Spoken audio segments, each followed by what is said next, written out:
আমাদের অনন্য স্টোরি সকল প্রকার পার্ট গল্প দেখতে আমাদের চ্যানেলটি সাবস্ক্রাইব করে পাশে থাকা বেল আইকনটিতে ক্লিক করে অল নোটিফিকেশন অন করে দিন।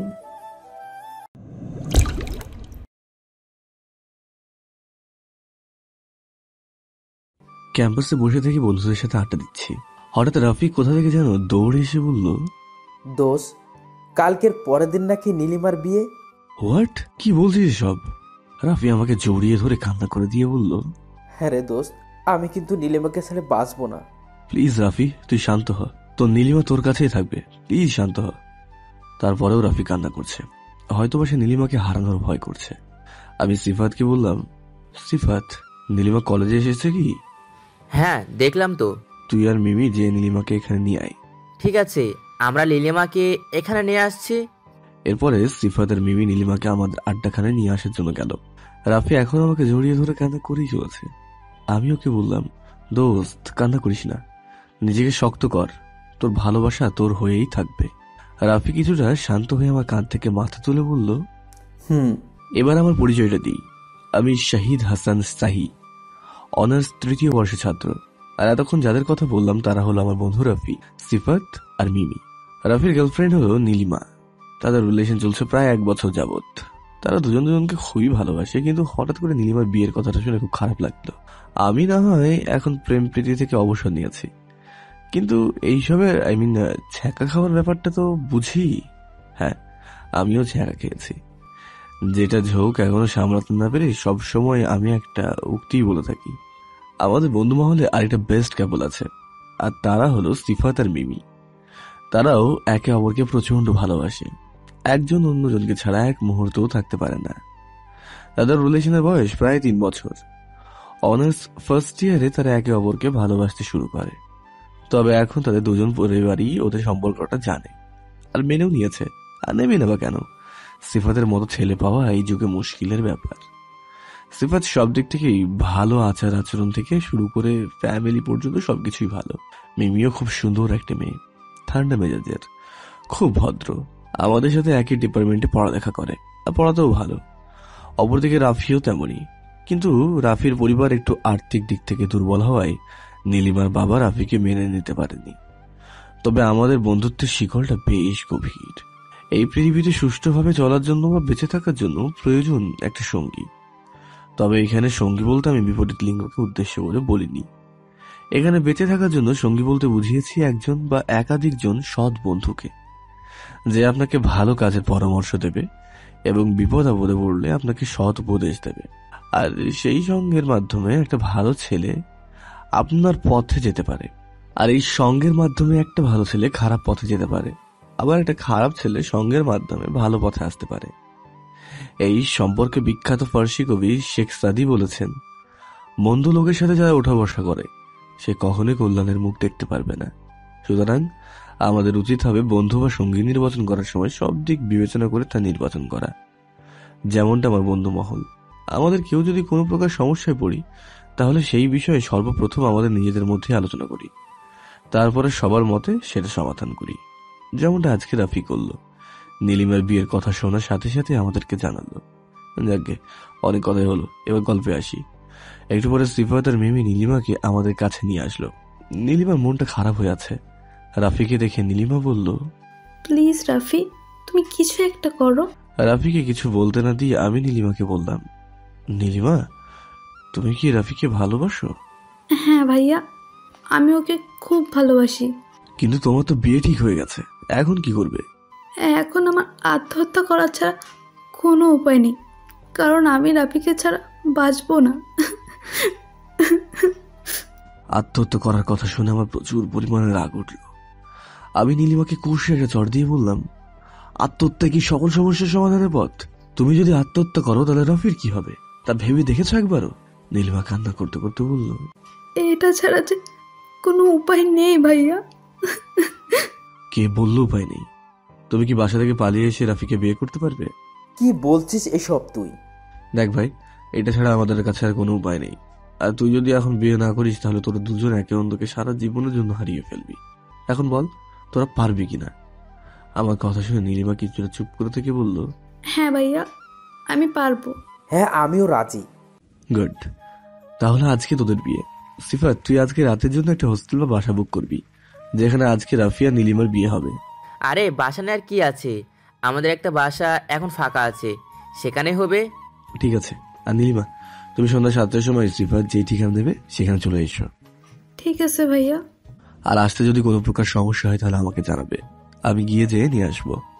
আচ্ছা ভাইয়া। আজকে কেউ ক্লাস না করে বাসায় চলে আসলাম, কারণ আজকে রাফিয়া নীলিমার বিয়ে, তাই কিছু কাজ আছে, সেগুলো করতে হবে। বাসায় এসে বাইকটা পার্ক করে দরজার কাছে এসে কলিং বেল বাজাতেই মামি এসে খুলে দিল। মামি আমাকে এই সময় বাসার সামনে আসতে দেখে বলল, কি হয়েছে আব্বু তোর? এই সময় আসলে যে, কিছু হয়েছে নাকি? না মামি, আমি ঠিক আছি, এত চিন্তিত হওয়ার কিছু নেই। মামি আমার কপালে চুমু দিয়ে বলল, বারে, আমার একটা মাত্র ছেলে, তার জন্য চিন্তা না করে পারি? দেখি সাইড দাও, আমি একটু ফ্রেশ হয়ে আসি। ঠিক আছে, যা। আমি রুমে এসে ফ্রেশ হওয়ার জন্য ওয়াশরুমে ঢুকলাম। আসলে মামির কোনো ছেলে না থাকায় আমাকে নিজের ছেলে হিসেবে রাখে। শুধু মামি নয়, মামাও আমাকে তার ছেলের মতোই ভালোবাসে। আর হ্যাঁ, আমি আমার মামার বাসায় থেকে পড়ালেখা করি। আমার বাসায় নওগাঁ জেলায়। কোন এক কারণে আজ আমি আমার সেই সোনার শহর ছেড়ে রাজশাহীতে মামার বাসায় পাড়ি জমিয়েছি। তবে এখানে থাকার জন্য যথেষ্ট কারণও আছে। ওয়াশরুম থেকে ফ্রেশ হয়ে বের হলাম। একটু পরে জোহরের আজান দিল। নামাজ পড়ে লাঞ্চ করার জন্য নিচে আসলাম। নিচে নেমে দেখি মামার মামি সোফায় বসে আছে। আমি যে মামার মামির মাঝখানে গিয়ে বসলাম। মামা আমার হাতটা বুলিয়ে দিতে দিতে বলল, আব্বু, তোমার লেখাপড়া কেমন হচ্ছে? ভালো হচ্ছে মামা। মামা, তোমার একটা হেল্প লাগবে।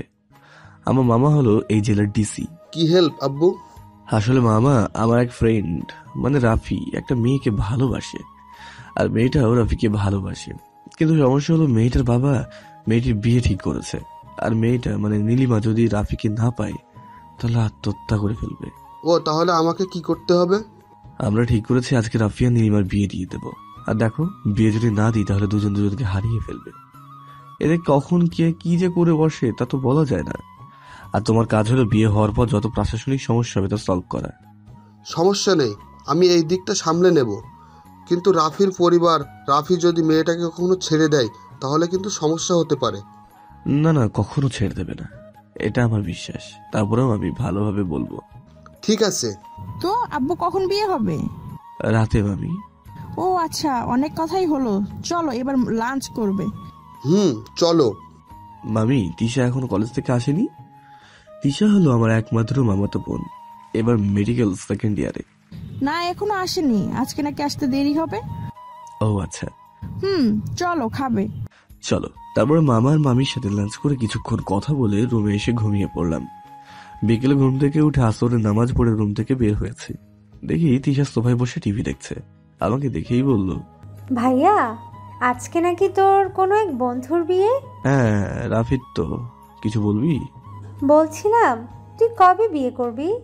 আমার সম্পর্কে তো তুই জানিস, তারপরে আমি কথা জিজ্ঞাসা করছিস কেন? না, এমনি বললাম। আর তুই আর কতদিন এভাবে থাকবি? না আছে গার্লফ্রেন্ড, না আছে বউ। দেখ, তোর বন্ধু আজকে রাতে মজা নিবেনি।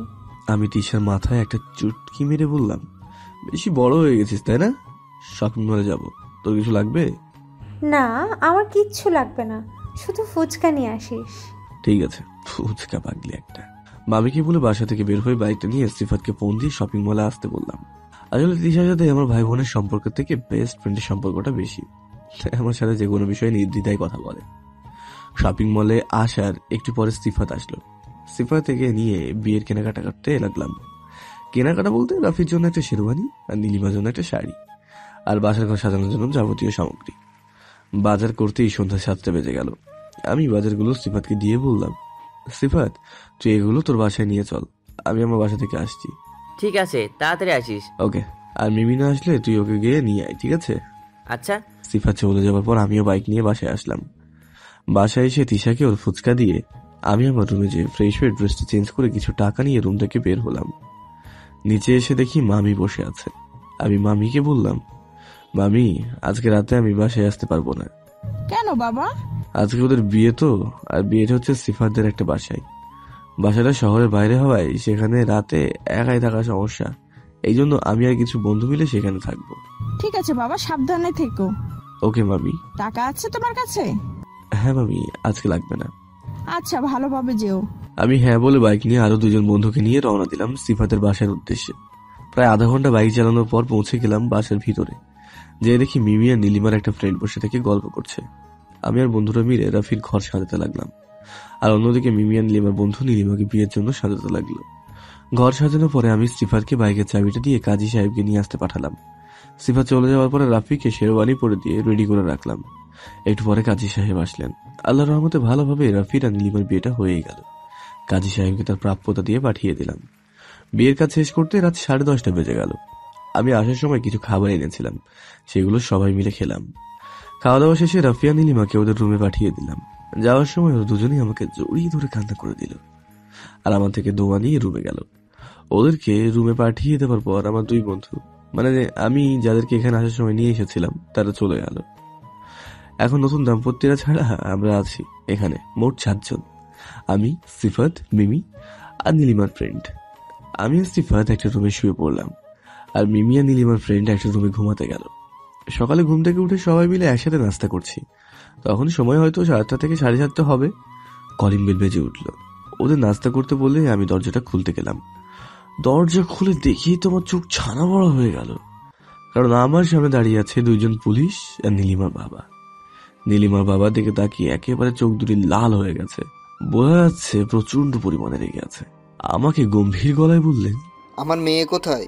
আমি মুচকি হেসে বললাম, আপনার মেয়ে তার স্বামীর সাথে নাস্তা করছে। হোয়াট? হ্যাঁ, আপনার মেয়ে রাফিকে ভালোবাসে, আর আপনি রাফির সাথে আপনার মেয়ের বিয়ে দেবেন না, এই জন্য আমি ওদের বিয়ে দিয়ে দিয়েছি। এতক্ষণে নীলিমা, রাফি সহ সকলে আমাদের কাছে চলে এসেছে। আমার কথা শুনে নীলিমার বাবা তেড়ে এসে আমার শরীরটার কলার চেপে ধরে বলল, তোর সাহস কি করে হয় আমার মেয়েকে একটা... বলতেই নীলিমার দিকে তার নজর পড়লো। আমাকে ছেড়ে দিয়ে নীলিমার কাছে যেয়ে বলল, নীলিমা, এই ছেলে যা বলছে তা কি সত্যি? হ্যাঁ বাবা। নীলিমার কথা শুনে নীলিমার বাবা নীলিমাকে একটা সজোরে থাপ্পড় মেরে বলল, আজ থেকে আমার কোনো মেয়ে নেই, যে ছিল সে মারা গেছে। অফিসার, এদেরকে থানায় নিয়ে চলুন। নীলিমার বাবা চলে যাচ্ছে। নীলিমা ওর বাবার হাত চেপে ধরে বলল, বাবা, আমাদের মেনে নাও, আমি রাফিকে ছাড়া বাঁচবো না। নীলিমার বাবা তার হাত থেকে নীলিমার হাতটা সরিয়ে নিয়ে আবারও চড় মারতে চাইলে আমি তার হাত ধরে বললাম, অনেক করেছেন মিস্টার নজরুল চৌধুরী, আপনি কোথা থেকে এত সাহস পেয়েছেন? হ্যাঁ, নীলিমা এতক্ষণ আপনার মেয়ে ছিল, কিন্তু এখন আপনি তাকে মেয়ে হিসেবে অস্বীকৃতি প্রদান করেছেন। আর সবচেয়ে বড় কথা হলো সে এখন একজনের স্ত্রী। সো আপনার আর মারার কোনো অধিকার নেই। নীলিমার বাবা আমার কথায় আরো রেগে গিয়ে পুলিশ অফিসারকে আমাদের থানায় নিয়ে যেতে বলল। এবারে আর কি, আমাদের 6 জন, মানে নীলিমা, রাফি, সিফাত, মিমি, নীলিমার ফ্রেন্ড আর আমাকে পুলিশের গাড়িতে করে থানায় নিয়ে আসলো। থানায় নিয়ে আসার পর আমাদেরকে একটা রুমে ঢুকিয়ে রেখে বাইরে থেকে তালা দিয়ে কনস্টেবল চলে গেল। ওরা সবাই একটা ঘোরের মধ্যে আছে। ওরা ভাবছে কি থেকে কি হয়ে গেল, কিন্তু আমার কোনো চিন্তা নেই, কারণ আমাকে ফোন দিলে এখান থেকে বের হতে আমার 5 সেকেন্ড সময় লাগবে না। কিন্তু আমি দেখতে যাচ্ছি যে এখানে কি হয়। রাফি সহ ওরা সবাই অন্যমনস্ক হয়ে বসে আছে, আর আমি বসে থেকে কানে হেডফোন লাগিয়ে মাথা নিচু করে গান শুনছি। আমি রুমের দরজার বিপরীত দিকে হয়ে বসে আছি, তবে কেউ যদি রুমে প্রবেশ করে তাহলে সে আমার সামনে না আসা পর্যন্ত আমাকে দেখতে পাবে না। হঠাৎ করে এই রুমে দরজা খোলার আওয়াজ পেলাম। আমি সেদিকে না তাকিয়ে গান শুনছি। একজন পুলিশ বলছে, ম্যাম, এরা এই কয়েকজন এই মেয়েটাকে এই ছেলেটির সাথে জোর করে বিয়ে দেয়, আর আমরা এদের সেখান থেকে তুলে নিয়ে এসেছি। পুলিশটার কথা শুনে অবাক না হয়ে পারলাম না। আমি পুলিশটাকে দেখার জন্য পিছনে মাথা ঘোরাতে আমি বসা থেকে দাঁড়িয়ে গেলাম। এই আমি কাকে দেখছি? কারণ এটা আর অন্য কেউ নয়, এটা হলো আমার এক্স গার্লফ্রেন্ড সামিয়া, যার জন্য আজ আমি নিজের শহর ছেড়ে এখানে চলে এসেছি। সামিয়া আমার দিকে অবাক দৃষ্টিতে তাকিয়ে আছে। পুলিশের মানে কনস্টেবলের ডাকে সামিয়া ঘোর কাটলো। ম্যাম, কোথায় হারিয়ে গেলেন? না, কি মানে বলুন? এই ছেলে হলো এদের লিডার। সামিয়া আমার দিকে তাকালো। ও, তাহলে এখনো লুচ্চামি শেষ হয়নি?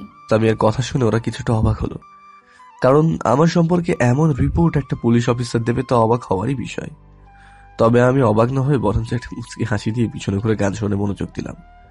সামিয়া কনস্টেবলকে আমাকে শাস্তি মানে মারার হুকুম দিয়ে বাইরে চলে গেল। এখনো আমার প্রতি তোর এত রাগ, বুঝবি একদিন। আমার বন্ধুদের অন্য এক রুমে নিয়ে গেল। এই রুমে শুধু আমি একাই আছি। একটু পরে কনস্টেবল একটা রশি নিয়ে এসে আমাকে বাঁধলো। বাঁধার পরে যেই আমাকে মারতে যাবে ঠিক তখনই আমার এই রুমে একজনের আগমন। তাকে দেখার পর কনস্টেবল সাহেব আমাকে মারার জন্য যে লাঠিটা হাতে নিয়েছিল তা ফেলে দিয়ে সেই আগন্তুকের কাছে গেলেন। আর সেই আগন্তুক লোকের চোখে মুখে ছিল স্পষ্ট রাগের ছাপ। এরপরে সেই লোকটা ধীরে ধীরে আমার কাছে আসলো, আর তার পিছে পিছে আসলো সামিয়া আর এই থানার সকল পুলিশ। সেই লোকটার কেউ নয়, লোকটা হলো আমার মামা। মামা আমার কাছে আসতে আমি সামিয়ার দিকে তাকিয়ে একটা মুচকি হাসি দিলাম। মামা আমার কাছে এসে আমাকে দেখার পরে পিছনে ফিরে সামিয়ার কাছে গিয়ে গম্ভীর গলায় বললেন, ওর দোষ কি? ওকে বেঁধে রেখেছেন কেন? আসলে স্যার, এই ছেলেটা মেয়েকে জোর করে তুলে নিয়ে যেয়ে ওর বন্ধুর সাথে বিয়ে দিয়েছে। Just shut up. আপনি কি জানেন এই ছেলে কে? না স্যার। এটা হলো আমার ছেলে শাহিদ হাসান শাহী। ওর দোষটা কি জানেন? ওর দোষটা হলো সে এই মেয়েটাকে তার বন্ধুর সাথে বিয়ে দিয়ে আত্মহত্যা করা থেকে বাঁচিয়েছে, আর তাকেই আপনারা বেঁধে রেখেছেন। সরি স্যার, আমরা বুঝতে পারিনি। কনস্টেবল, ওনাকে ছেড়ে দিন। এরপরে কনস্টেবল এসে আমার রশিগুলো খুলে দিল। মামার ফোনে একটা কল আসায় তিনি একটু সাইডে গেল, আর আমি আমার বন্ধুদের জন্য মানে রাফি, নীলিমা, সিফাত, মিমি আর নীলিমার ফ্রেন্ডের জন্য অপেক্ষা করতে লাগলাম। তবে আমি থানার মধ্যে একটা রুমে বসে আছি, মানে সামিয়ার কেবিনের সামনে বসে আছি। একটু পরে আমার ফ্রেন্ডের অন্য একটা রুম থেকে বের করে নিয়ে আসলো। আমি বসা থেকে উঠতে দেখি নীলিমার বাবা নজরুল চৌধুরী থানায় প্রবেশ করলো। আমাদের এই অবস্থা দেখে তিনি প্রচন্ড রেগে গেলেন। তিনি ভেবেছিলেন আমাদের আটকে রাখা হবে আর তিনি এসে আমাদের ব্যবস্থা নেবেন, কিন্তু না, তিনি এসে আমাদের আর ভাবনার বিপরীত অবস্থায় পেলেন। নজরুল চৌধুরী রেগে যে সামিয়াকে বললেন, কি হলো ম্যাম, আপনি এদেরকে ছেড়ে দিয়েছেন কেন? মানে? কি মানে করছেন?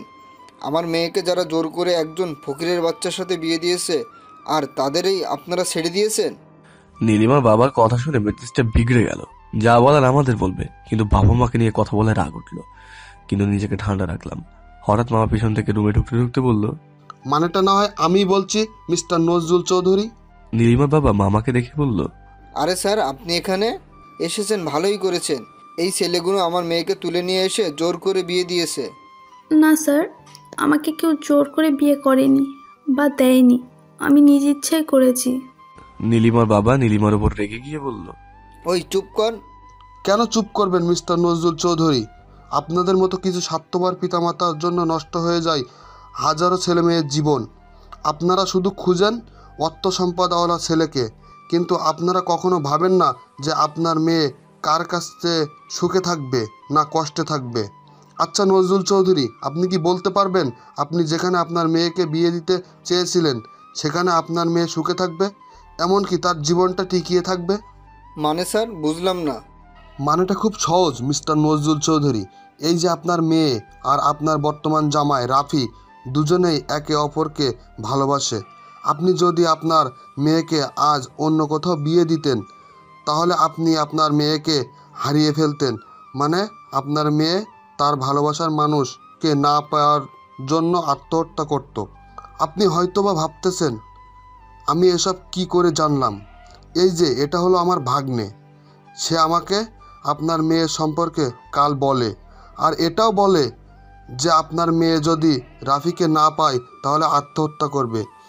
আর আপনার মেয়েকে আত্মহত্যা এবং এই পৃথিবীতে সুখী মানুষ হিসেবে বাঁচিয়ে রাখতে গিয়ে আমার ভাগ্নে আজ পুলিশের হাতে বন্দি। তবে আপনি বলতে পারেন যে আপনার মেয়ে আপনাকে এই বিষয়ে জানানো না কেন। এর উত্তর আমি মনে করি আপনাকে না জানানো বা না বলাটাই ভালো, কারণ আপনার মেয়ে আপনাকে রাফির কথা বলেছিল, কিন্তু রাফি গরিব বলে আপনি মেনে নিতে পারেননি। আজও আপনি রাফিকে ফকিরের বাচ্চা উপাধি দিলেন। মামার কথা শুনে নীলিমার বাবা নিচের দিকে তাকিয়ে আছে। মনে হচ্ছে তার ভেতরে অনুশোচনা বোধ কাজ করছে। আর সামিয়া সহ এই রুমে যত লোক ছিল সবাই মামার মুখের দিকে তাকিয়ে মামার কথাগুলো শুনছিল। শোনেন, টাকা পয়সার মধ্যেই সুখ শান্তি থাকে না। আপনার অনেক অর্থ সম্পদ আছে, কিন্তু আপনার মেয়ে আপনার কাছ থেকে আলাদা বা অনেক দূরে, যেখানে থেকে আর ফিরে আসবে না। তাহলে কি হবে আপনার এত অর্থ সম্পদ থেকেও, যেখানে বাবার নামের ডাকটা আর শুনবেন না? কি হবে এত গাড়ি বাড়ি অর্থ সম্পদ থেকেও, যেখানে সন্ধ্যার পর বালিশে মাথা রেখে সন্তানের কথা ভেবে চোখের পানি দিয়ে বালিশ ভিজিয়ে?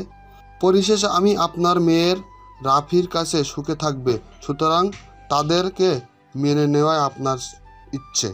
মামার কথা শুনে সকলে স্তব্ধ হয়ে গেলাম। নীলিমার বাবা কিছুক্ষণ চুপ করে থেকে রাফির কাছে এসে রাফির হাত ধরে কান্না করতে করতে বলল, প্লিজ বাবা, তুমি আমাকে ক্ষমা করে দাও। আমি না বুঝে এতদিন তোমাকে অপমান করেছি। আমি এতদিন অর্থ সম্পদের মোহে পড়ে অন্ধ হয়ে গেছিলাম। আমি কখনো ভাবিনি আমার মেয়ে কার কাছে সুখে থাকবে আর কার কাছে দুঃখে থাকবে, কিন্তু আখতারুজ্জামান স্যারের কথা শুনে আমি বুঝতে পারলাম আমার মেয়ে তোমার কাছেই সুখে থাকবে। আঙ্কেল, আপনি আমার বাবার বয়সী, আপনি আমার কাছে ক্ষমা চাচ্ছেন কেন? আর আপনার জায়গায় যে কেউ হলে একই কাজ করত। আমি আপনাকে আগেই ক্ষমা করে দিয়েছি। নীলিমার বাবা রাফিকে ছেড়ে দিয়ে এসে আমার মামাকে জড়িয়ে ধরে বলল,